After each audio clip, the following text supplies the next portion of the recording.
Good evening, dear friends. It's a great joy to be here once again with you all, with our dear Charles, our dear Silvia, dear Nadja, and later on Stevan, that he is in another meeting. It's a time for us now to do our greetings for you all. Welcome everyone to this wonderful room. And Charles, your greetings, Silvia and Nadja. Bonjour, très heureux d'être à nouveau parmi vous ce soir. Désolé pour la semaine dernière, c'était le lendemain d'une opération, donc c'était pas vraiment le bonjour. Mais bon, ça va déjà beaucoup mieux. Donc je suis très heureux d'être à nouveau parmi vous ce soir pour vous parler de Kardec et de la paix. Hello, good morning, good afternoon, good evening. Very happy to be here again with you. Sorry for last week. It was the next day of surgery, so it was not the best, easiest day. But you see, 1 week after, it's much better. So I'm here, very happy to be here again with you to talk a little bit about Allan Kardec and also about the peace in the world. Thank you, Charles. Silvinha? Hello, good evening, good afternoon, and good morning, wherever you are. So it's a pleasure to be here with you. And once again, and especially the theme today, talking about peace and about Jesus. Bom dia, boa tarde, boa noite. É um prazer estar com vocês novamente e para falar de paz e de Jesus. Thank you. Nadja? Okay. Labas rytas, labas vakaras, laba diena, nesvarbu, kur jūs esate, labai malonu, kad čia būti su jumis. Šiandien mūsų tema yra Jėzus kaip taikos nešėjas. Kalbėsime irgi apie Kardec, Alaną Kardec, apie Jėzus stebuklus, apie maldos galią ir taiką.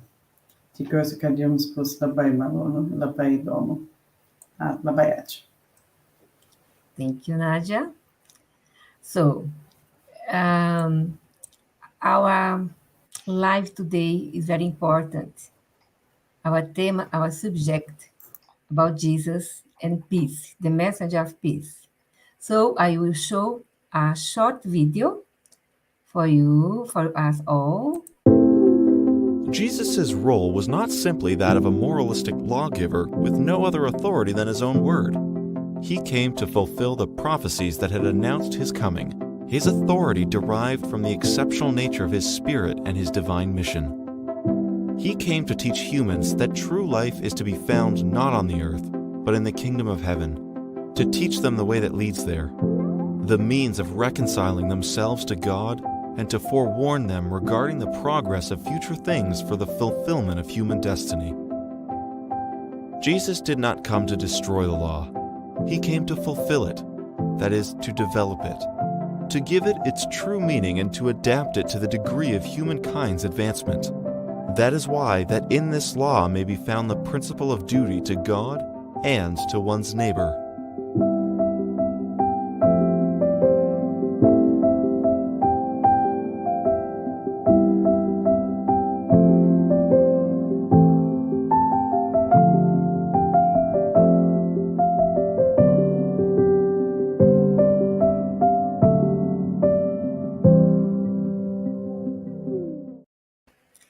Thank you, our dear friends, Eduardo from iSpirit Academy. So these videos are very important for us, short videos that make a difference in our lives here, in our lives every day. Jesus is our model, and our Spiritist teachings brought everything from Jesus in the gospel according to Spiritism, explained by the spirits, guides, and Kardec. So, as tomorrow is a very important day, can see here, Kardec, March 31st, 1869. I'm reading a short message written by Camille Flammarion, and I will pass to Charles to comment for us. At our feet, Your envelope sleeps. Your brain is extinguished. Your eyes are closed so that they cannot be opened. Your word will no longer be heard. But it is not in this flesh that we put our glory and our hope. The body falls, the soul remains and returns to space. Immortality is the light of life, as this effulgent sun in the light of nature. See you soon, my dear Allan Kardec. See you later. Signed by Camille Flammarion. So, Charles, tell us something about this wonderful person that brought to us the third consular, Allan Kardec. Yes, thank you, Elsa. It will be tough in 10 minutes, but let's try to do it.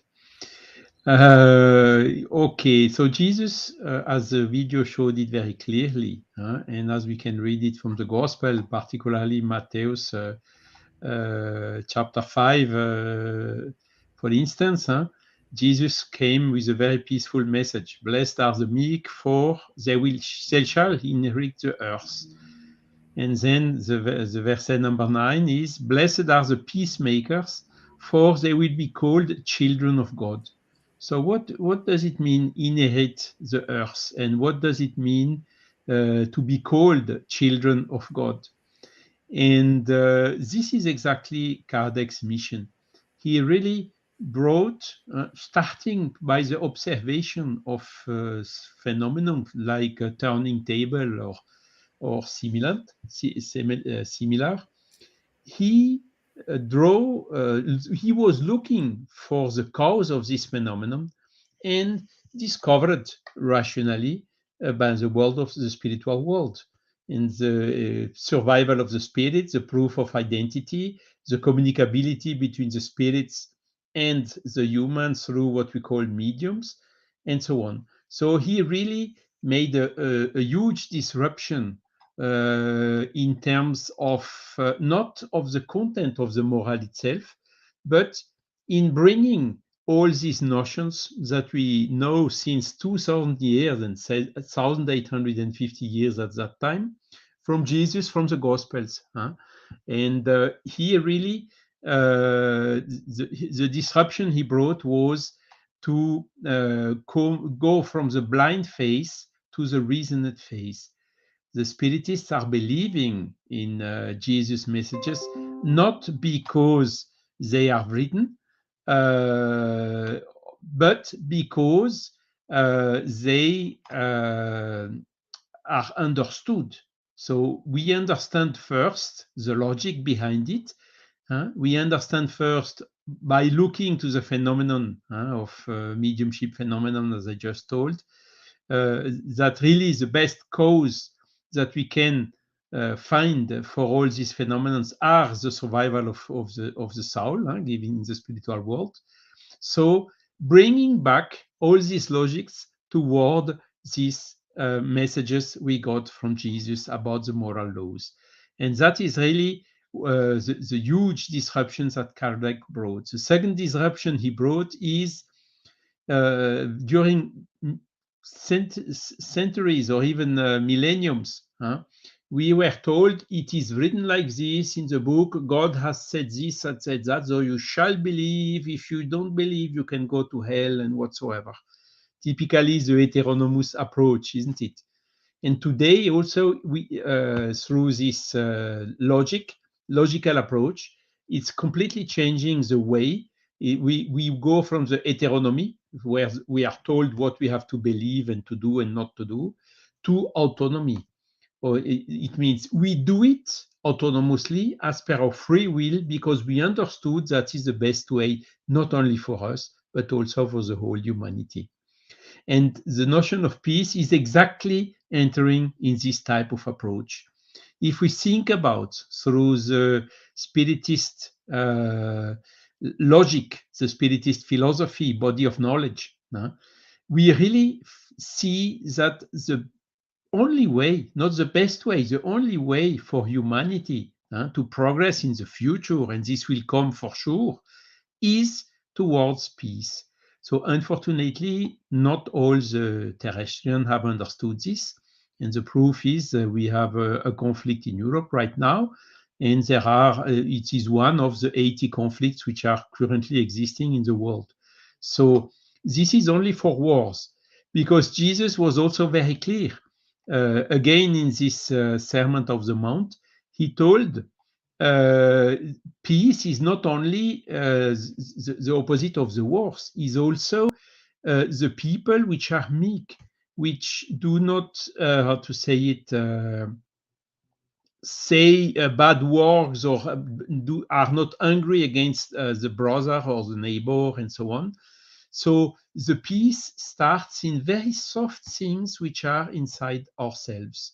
Peace starts in ourselves. And this is how, with a peaceful attitude, it will be contagious. It will contaminate, between brackets, the others positively.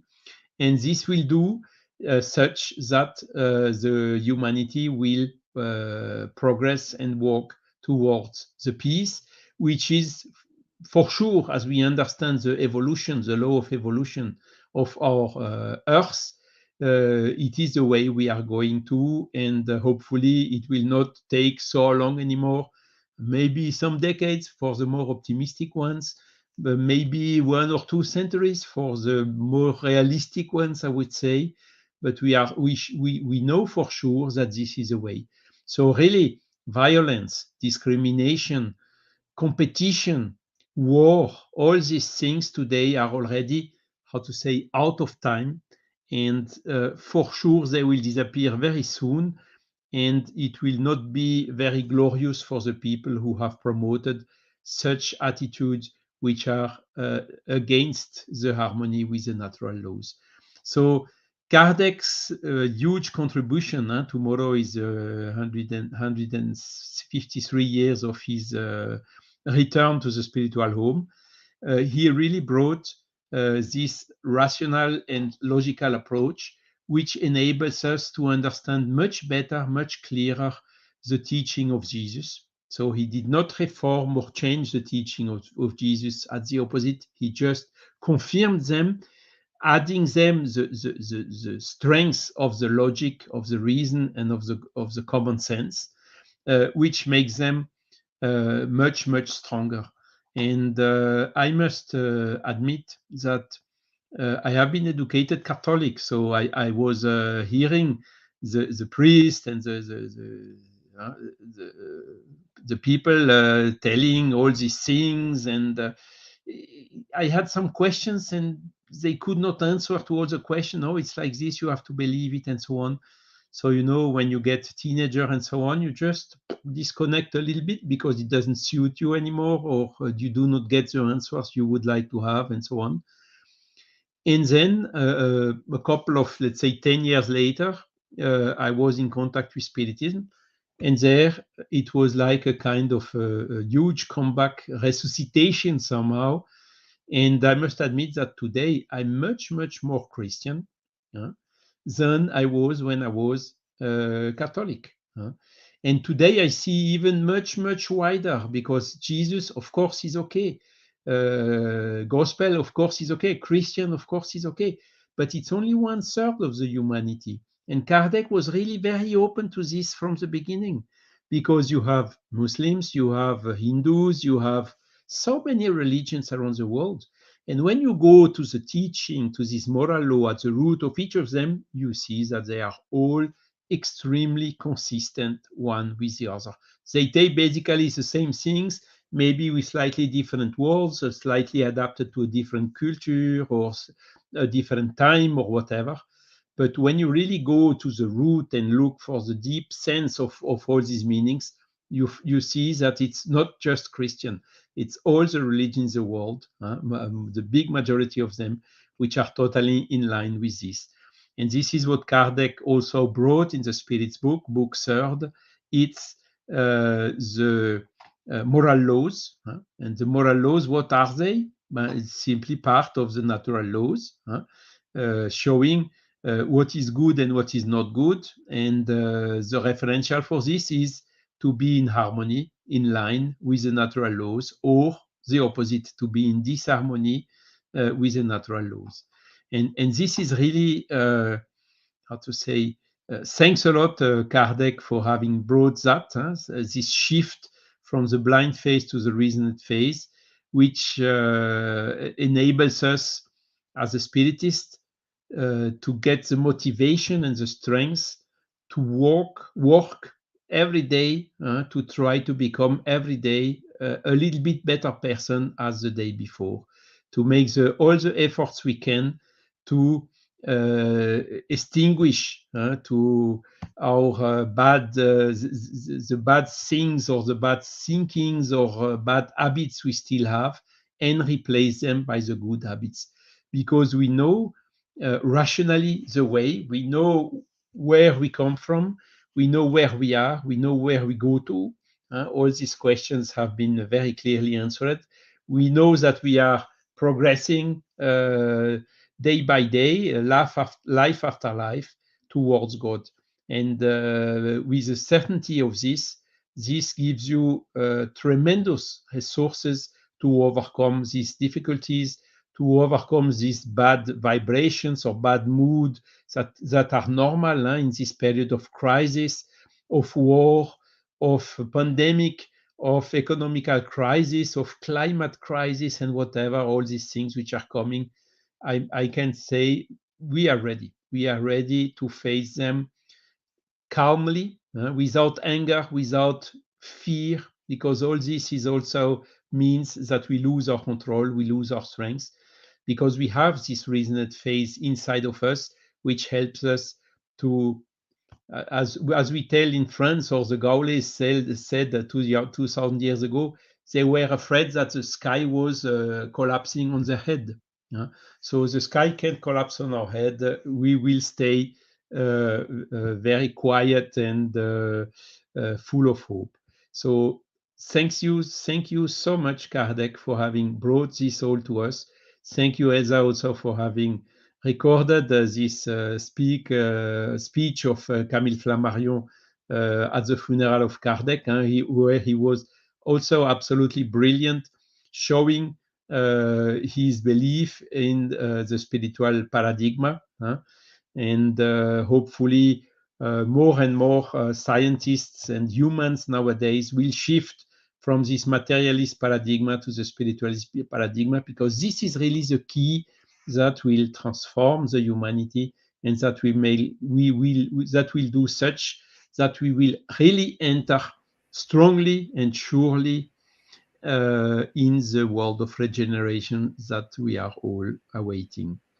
Thanks a lot for your time, for your patience, and for your comments and appreciation. Thank you. I think, Charles, if you have time before the end, you could say something about the phrase, Kardec is an incarnated good sense, bom senso encarnado. It's something very important that people knows why they have this subtitle, can say. Okay, but before we carry on asking something to Silvia, would you like to say thank you so much for participating and giving support to us from Taimi Martinez, Maria Eugenia Rego from Munich, Tami from London, Nancy Valenti from Italy, Elsa Lindquist from Sweden, Rodrigo from Spain, and Sandra dos Santos Jimenez from London as well. So there are more people here. I will say later on, okay? Thank you for being with us and pray for me. But now we carry on. Charles, you explained very well and very nice indeed, okay? And now I'd like to ask Silvia something very important. What was Jesus' mission on earth? On earth. Wow. Thank you. That is a question and a half, isn't it? I think I will start really with Jesus, as the Messiah, He had been predicted from everlasting time, as the prophet said. And in many of the prophets, they've predicted the coming of Jesus. Is in Micah, and it says, I will read some of the passage very briefly because I think the words are much better. In the prophet Micah, he says, oh dear, I've marked everything and now I can't find them. Yes, very briefly, because it will answer the theme that we had. And he says, he talks about Bethlehem. Bethlehem Ephrathah, thou be the little among the thousands of Judah, yet out of thee shall come forth unto me, that is to be the ruler of Israel, whose going forth have been from old, from everlasting. And then he says, and he shall, let me get the 5:5. And here he says, and this man shall be the peace. That's from the prophet Micah, when he predicted the coming of Jesus being born in Bethlehem. He says, and this man shall be peace.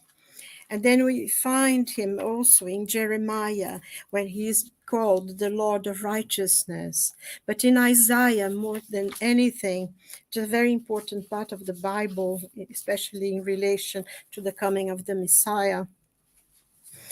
He says, and I think this is very well known. I think everybody knows this passage because if you know the music, the Messiah from Handel, there's the text. And he says here, for unto us, no, in the beginning he says, the people that worked in darkness have seen a great light, and that they dwell in the land of shadow of death. Upon death hath the light shined. And then he said, for unto us a child is born, unto us a son is given, and the government shall be upon his shoulder, and his name shall be called Wonderful, Counselor, the Mighty God, the Everlasting Father, the Prince of Peace. Of the increase of his government and peace, there shall be no end upon the throne of David, and upon his kingdom, to order it and to establish it with judgment and with justice, from henceforth and forever. That's what he says.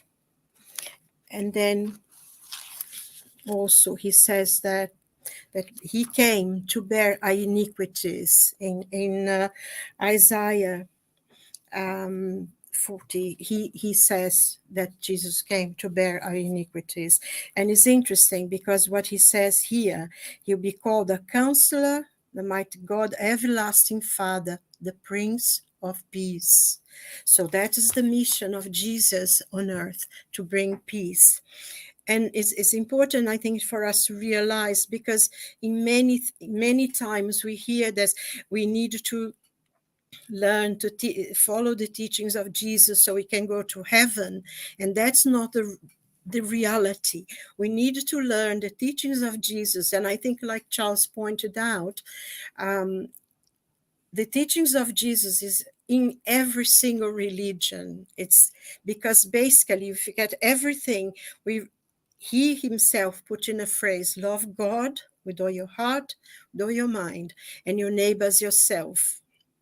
And to others as you would they do to you. And I think this is basic to every single religion on earth. It's the same principle.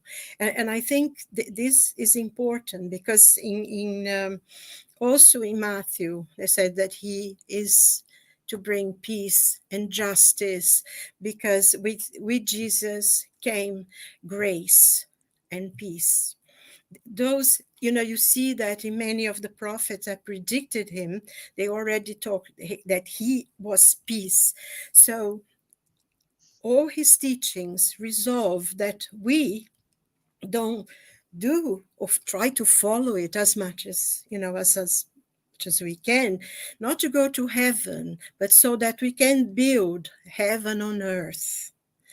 And that, I think, is the very important thing. Is, are we going to have that? That's not the point. The point is to love one another, to respect one another, to do to others as we would like to be treated and received. And, I think Charles said something as well about forgiveness and understanding and being kind and charitable and seeing other person's point of view, because that's the purpose of Jesus' teachings, is so that we can build heaven on earth.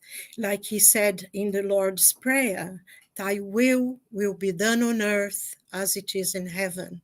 So I think this is, we find it, sometimes we say, oh, it's so difficult, it is difficult because we have a mountain of pride and selfishness within us. And that's where the things that we have to battle. Because if we can, it's very difficult sometimes to see the other person's point of view, because we have a way of thinking, they have their way of thinking, and we all seem to be right. And I think, especially at the time that we are living now, that I never heard before. I'm an old woman, and I can't remember hearing as my truth. And now we seem to have my truth. Everybody has their truth. And my truth does not respect yours, because this is mine. And I think that's one of the things that if we really go to what Jesus taught us, he taught us humility. He was the greatest, the most enlightened being that ever walked this earth. Yet he chose, and I think one of the problems that the people of his time could not accept him as the Messiah, because they, as we, still think that the Lord of, the emissary of God would be coming in, be born a king and do all sorts of things. And he chose to be born amongst the animals with a little cradle. And in a very, very simple, his first visitors were the most poorest people, was the shepherds.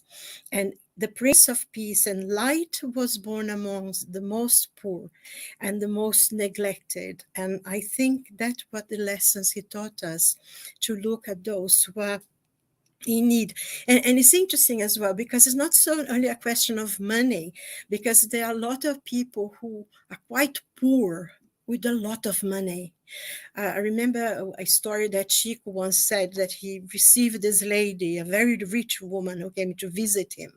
And everybody was saying, oh, you see, he receives her because she's really rich. That's why he receives her. And we out here waiting. And then he, of course, he would know. And then he said, yes, I'm receiving her before anybody else, because the only thing she has is money. And I can't imagine any more poor than someone who only has money. And I think that's one of the things that we need to try to understand as well. Money doesn't make anyone better than us. They go through the same problems, the same difficulties. And sometimes being poor is easier because we face the difficulties and we don't have a lot of time to do other things, but money itself can be a source of help to others, as poverty as well, because being poor and complaining all the time does not help either. And I think that's the thing, seeing the person for who they are, what good in them. And I always love this quote from Abraham Lincoln that said, if you look for the good in people, you will find it. And that's the thing, because normally we just see what we actually project on other people. What we don't like in ourselves is what we throw out. You see, and if we could just change this pattern and start seeing what they have good, we will find good in everyone. And that was the lessons of Jesus. He was the Prince of Peace because he came to woke us up to the possibility. And I think one the thing he said to the apostles, love one another as I have loved you.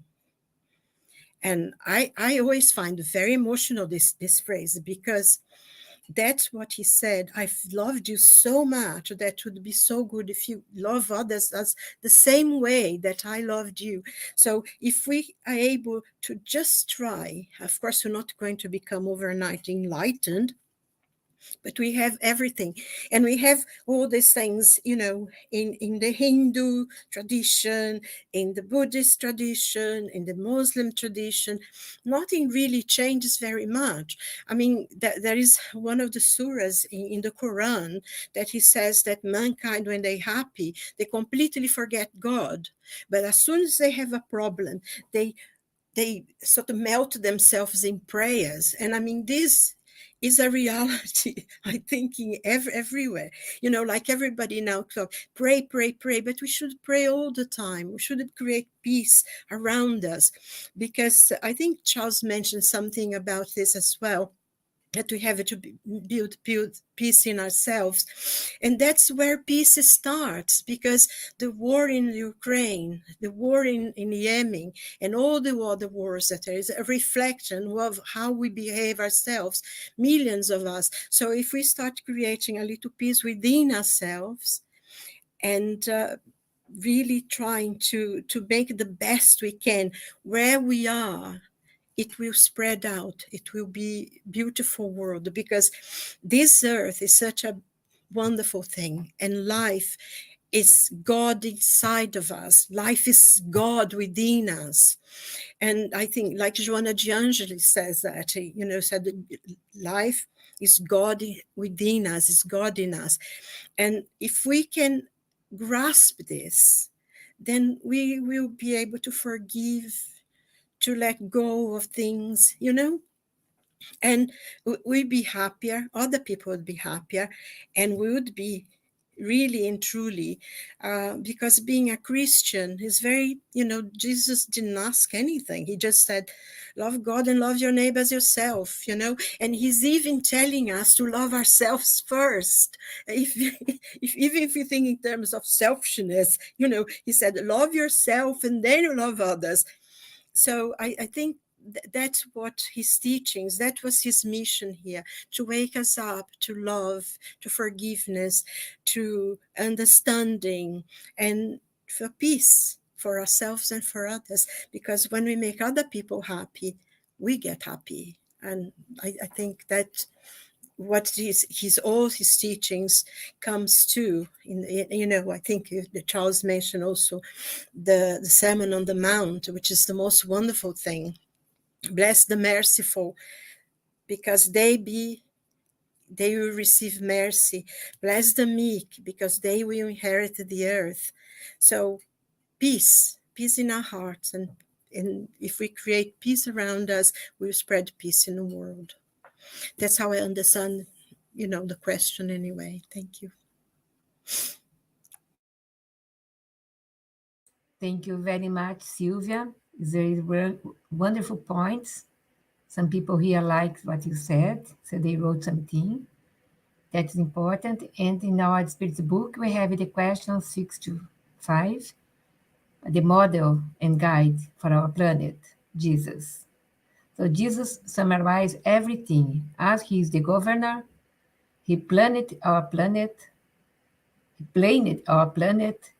he organized our planet with the other Christs of the world, of the universe, and you have this beautiful planet Earth. And what we are doing this planet to achieve what he was his object and subject, peace and love and evolve. So perhaps later on we can talk about that, because now I will ask our dear Nadja, our scientist, spiritist scientist, Dr. Nadja. Nadja, dear, did Jesus perform miracles, that is, let's say, wonders outside the laws of nature? Please. Hello, everyone. Good evening. Thank you for your question. Thank you, Charles and Silvia, for the wonderful presentation. And just before I start with the question, I agree with Nancy when she said that it was her life. She couldn't, I will read again. Where is it? That she couldn't imagine. Yeah, I just can't figure out my life without spiritism. I think for me it was the same. it was like a big divisor between before Spiritism and after Spiritism. And I thanked Allan Kardec for putting all the information together and in such a way that it's easy to understand. And when you start reading it, it's just like, wow. And the more you read, you can participate in courses, and every time is just wonderful and mind blowing. Such clear information, and it just, yeah, I just love it. Yeah.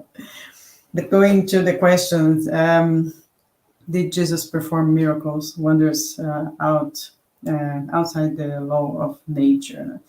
As spiritists, we know that the miracles are a kind of, or a type of magnetic force that we are still unable to fully understand, but it's a kind of force that the High Spirit captures and help us, captures from our thoughts and help us to progress. I will give some examples of the miracles, of Jesus' miracles, because then I will go to summarize then my talk. So there was in Bethesda, there was a pool in the Temple of Jerusalem, whose waters were had properties capable of miraculous cure. The people there believed that from time to time an angel would come and shake the waters, and then the first person who threw himself into the waters, they would be healed. There were thousands of people there all waiting for a miracle. There was a man that was physically disabled for 38 years, and he said to Jesus, when Jesus came to that place, that he was many years there waiting for his chance to jump into the pool to get cured. But because as soon as the angels shake the water, someone without any disability would jump in first, and then he would miss this opportunity. So Jesus said to him, okay, so stand up, grab your things, and walk away. And so he did. So this was a little bit of the magnetism of Jesus, giving him this power to go and do and stand up and walk, but also his faith in believing that, yeah, okay, Jesus saying that to me, so I can do it as well. I will stand up and I will go. So he did. Another event was the woman who was bleeding, and for many years as well, and she touched Jesus' clothes, and because she thought that teaching him, or just at least his clothes, she would be cured. And then Jesus feels that someone teaches him, and then he asked who was it, and the woman, I'm just summarizing the very, very simple way. Then the woman came a little bit ashamed, saying that it was her, telling her story. And then Jesus just said to her, my daughter, your faith cured you. So then she understood. There are many examples, of course, in the Bible, and one situation in Matthew's chapter 17, when the disciples asked Jesus why they couldn't cast the evil spirits out of a boy who was possessed by evil spirits. Then Jesus says, because your faith is small. So I assure you that if you have faith the size of a mustard seed, you can say to the mountain, move over there, and the mountain would move. So his miracles, in my opinion, teach us about faith. And if we have faith, if we believe, then we will work hard, and heaven will help us. So the high spirits will help us, will connect to us, and will help us to overcome our difficulties, and it will bring us peace of mind, and health, because we talk in many other lives that we were talking here every Wednesday. The power of our thoughts. And so our thoughts are so powerful that it can change to health, and it can change to any medical condition. And we see these miracles every day, basically. So we believe, we move forward, we make things happen, and then we achieve whatever we want, if it's the good for ourselves, for our progress. And I will talk again about a book that I like a lot, is called Cured, by Dr. Jeffrey Rodrigo.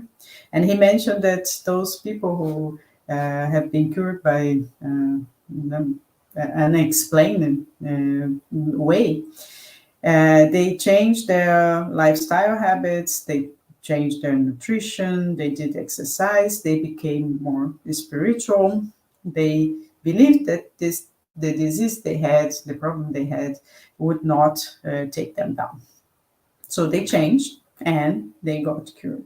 So when you change your mental vibration to a more positive one, you change your cells, as Dr. André Luis already told us. Cells by cells, we can change it. And we're talking about the conflicts that are not so far from us. And one day, just before the conflict started, I was talking to a person, and I was saying that not to worry too much, because we have to have faith that everything's going to be okay. That's not going to be war. That's not going to be anything bad, because it's a moment of expectation. It's a moment of uncertainty. So we have to pray. Only pray, because there's nothing we can do at the moment here in Lithuania or in England, and even there in Ukraine. So we could only pray. And then he said, "No, pray won't help." And I was so convinced.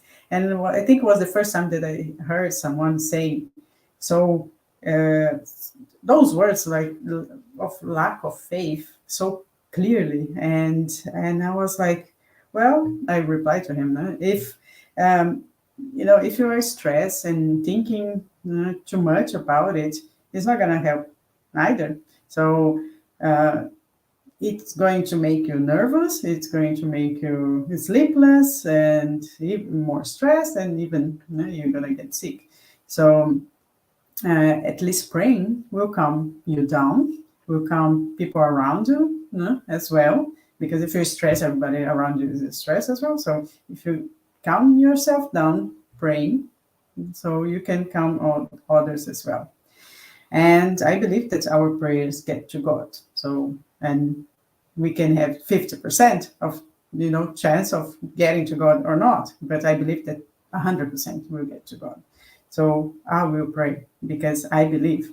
And Jesus, in moments of conflicts and uncertainties, he would go to the mountains and do his meditation, pray, and bring this inner peace to himself. So then he could go back to the people and then show to them by example and by the teachings that peace is much better than stressing and getting anger. And he showed this also praying. So prayer is our resource for mental, energetic, and emotional self-defense. It's our connection with higher spirits, and they are the source of light and love in the universe. So our thoughts get connected with mental currents of love and peace, and it gets multiplied, it spreads, and it reaches others. So grief, anger, envy, fear, misery, agony, rage, they are all like an inner energetic stain that connects with the deleterious mental creatures and creations that take us away from the much desired peace of conscience. So, and make this connection that we have with the Father more tenuous, weakened, shaky, fragile, and forgiveness, on the other hand, and bring us peace. So, because it's a decision for peace. So, when we decide to forgive, we are showing, we are having a posture of humility and recognition of our intimate needs, fragilities, challenges, and as well as susceptibilities. No? First, it benefits ourselves because it connects to the source and sublime mental creations, and they lift us up. They bring us the center on the path of life. And in the book Liberation, the High Spirit says to André Luiz, "In the peace you sow, you will find the harvest you desire." So peace is built with effort. According to Divaldo Franco, he says peace is built with effort, and to be protected, it demands vigilance in goodness and keeping with one's high ideals. And Jesus never had to he never had a weapon to impose by force peace. He showed us by example. That's why, in my opinion, we say that he is the way, the truth. So he is love, and he showed it that by love, with love, and we can achieve inner peace first, and then we can have strength to provide this peace to all others. I think I have a few minutes. I want to read a message that we received in the group that we have on Saturdays. A message from High Spirits that by psychography. So they say, energetic forces of unloving thought culminated in this moment, so painful to humanity.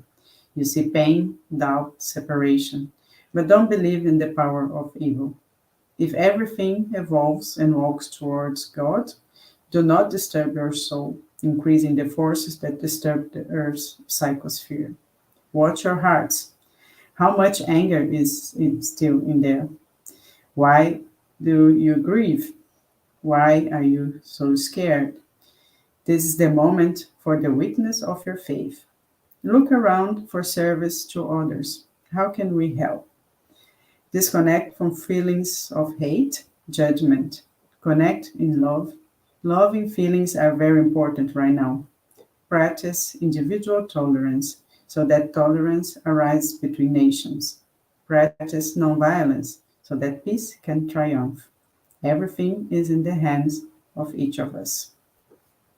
Thank you.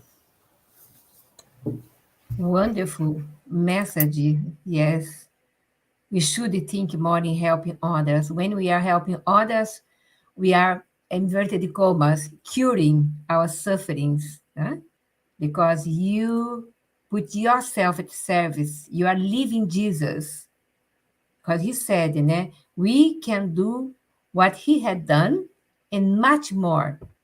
But we have to be confident that we have power of thoughts, power in our hands to touch, to give healing by our thoughts, to go another part of the ocean and send good energy. We can do a lot of things. We don't need to me, cry around, only asking. We can pray and we can receive under inspiration what we need to do. Or do the right thing, because sometimes we have two things to choose one, and we can pray and receive. It's really wonderful. So I wrote something that before that I say here that we use peace, because we are talking peace, as a friendship that brings harmony, that is the opposite of hostility and violence. Or we can use in a community, in a social life, with a sense of meaning, a lack of conflict, such as war, or war inside the families, war inside us, war outside, and freedom from violence amongst human beings. Actually, being in peace is a psychological way to live a better moment. Otherwise, we are living conflict day and night. We don't need a war there. We are living conflict here. But also, talking about Jesus, the teachings of Jesus are eternal. As Silvia said, and Charles pointed, in all religions are teaching what Jesus preached. Love one another, be charitable, do your best, be good, etc.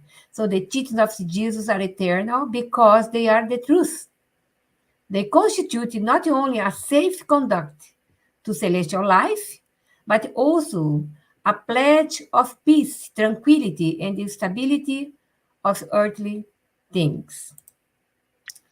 So now, as we have 10 minutes, I will use only 2 minutes at the end to show our announcements. I would like if Charles can explain in a few words about the good sense incarnated, Allan Kardec. Would you? Yes, I mean, thank you, Elsa, for the question. When Kardec was facing to this phenomenon of turning tables, let's say abnormal or paranormal phenomenon, if we put us in his feet, what happens to most of the people? Most of the people, they admire and this and that, and have a kind of a trend to think it is fantastic or something magic or whatever. Kardec, no. He stayed really with his feet on the earth. He never got, as I tell, sometimes satellised, and he always was without excessive enthusiasm and also without excessive incredulity, but with the right measure of the scientist observing the phenomenon and trying to analyze and to determine what are the possible causes. He really stayed with this pragmatic approach. And this is also why Flammarion told it's the good incarnated good sense, because he was, when you read his books and the Spiritist magazine and whatever, you can easily see the reasoning he's applying for a lot of things. I will give just an example right now from the Spirit's book, conclusion, item number 3. What did he write there? He wrote, by demonstrating the existence and immortality of the soul, Spiritism revives faith in the future, uplifts discouraged hearts, and enables us to bear the tribulation of life with resignation. You see, a very simple sentence, but with a profound, a very deep logic behind. And this is really the characteristic of Allan Kardec, is to see all these things which were so speculative and whatever before, but in such a clear and rational way. It's absolutely fantastic. And it's as you just told, Elsa. If we understand by demonstrating the existing of the soul and immortality of the soul, what is the immediate conclusion of it? The soul is immortal, but our physical body is mortal, we know. One day we will die, and we put it in a box, and the box will be buried on the earth, and it will be recycled by the nature. And that day where we will go, we will also leave here our cars, our houses, bank account, and whatever. Even the diploma, titles, all this will stay here. Okay. The only thing we take with us is our soul, the consciousness, our conscience, whether it's a good conscience or bad conscience. We also take with us what we have learned in terms of intellectual knowledge, artistical knowledge, and also about the morality, the qualities we have gained. This is what we will take with us. So if we go to this reasoning of this common sense, incarnated common sense, as you told, why should we be violent in order to get some advantage here on earth, material advantage, that we will anyhow lose at the end of our life, and then have a bad conscience because we have done something wrong? So we are jeopardizing what is immortal for favorizing what is ephemeros, what is only during a certain time, and then we will lose it anyhow. Where is the logic behind such an attitude? So when you see this clearly, I mean, the best way again is peace.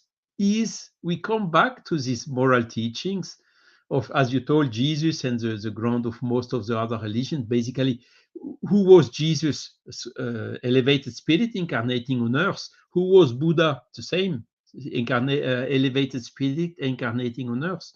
And Confucius and Mahomet and whoever. So all these elevated spirits are part of the same spiritual team. So they come and tell the same things. They are more elevated than what we are. So the teachings they are bringing, again, it's changing in language, in the interpretations. The Gospels have not been written by Jesus himself, but by some followers as per their understanding and then translated and so on. So those are the differences which are bringing. But when you go to the root, what did he really want to say at a given point in time? You will find a huge consistency, as Léon Denis demonstrated, in particular in the introduction, the first sections of the afterlife book. You find a huge, admirable consistency across all this teaching. And it's normal because it's basically coming from the same source. I'm not here speculating that it's the same individuality. To speculate about the individuality of elevated spirits is a childish attitude. Who am I to judge whether Jesus or Mahomet or Buddha or Confucius, they are so elevated compared to me that they are elevated spirits, that's it. And they speak with one only voice. And this is also the big contributions that Kardec brought with this incarnated good sense. Thank you, Charles. So the two words, reasonable faith, is very important. We don't need to discuss all things that is far from us, but a reasonable faith we can understand why Spiritism brings to us reasonable faith. Right? So, my dear friends, we are 3 minutes before the end of our meeting. I leave you some time for quickly final words from Silvia and Nadja, if you want to.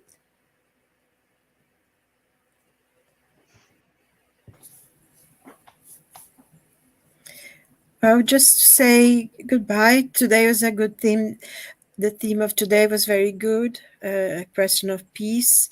And I think there are quite a few things that we can meditate on and maybe put some effort and also be more conscious of our behavior in relation to the people who live with us, with our friends, to our families, to our work colleagues, and to make an effort to have peace amongst us and to continue our prayers for those who have not yet realized, as Charles was saying, that everything is very ephemeral and will go very, very quick before we even realize, and everything will be left behind.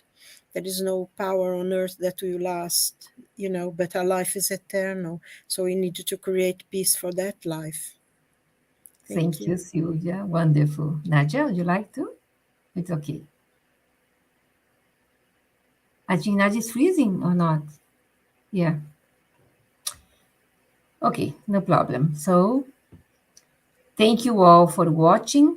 And before we finish, wait just 1 minute. I will show our next week, our guest that comes from Brazil, through here, that will be our dear Edi Paixão.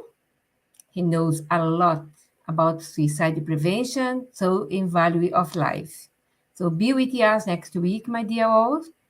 And starting after tomorrow, 1st of April, the first World Spiritism Month. There are a huge task behind the scenes, behind the stage. It's a wonderful 1 month job. We are deeply involved, me and Charles, Rubens, Andrea Maroso, and also César Perry de Carvalho. And it will be a huge month, a huge event through FEAL that will broadcast 2 videos per day. So you will see, and 18 to be the entire day, okay? Be with us. And also remember that we have in Solar Tuesday for tonight, and also every Saturday we have the Medium's book. We offer these studies for you all that want to be. You are a lonely parts of the world that there are no spiritist center or studies. You can be with us, okay? And now, thank you all. Thank you, Steven, that is still working in another place. And be with us next week. And let your people know about this wonderful spiritual light topic. Tomorrow, remember, a prayer for Kardec. And thank you, Kardec, for being a good sense incarnated and bring to us these wonderful teachings. Thank you all. Thank you all the best. Merci beaucoup. À bientôt. Adianto. Bye-bye. Bye-bye. Bye-bye. Take care. Thank Internet you. is not working. Bye-bye. Bye. God bless. Bye.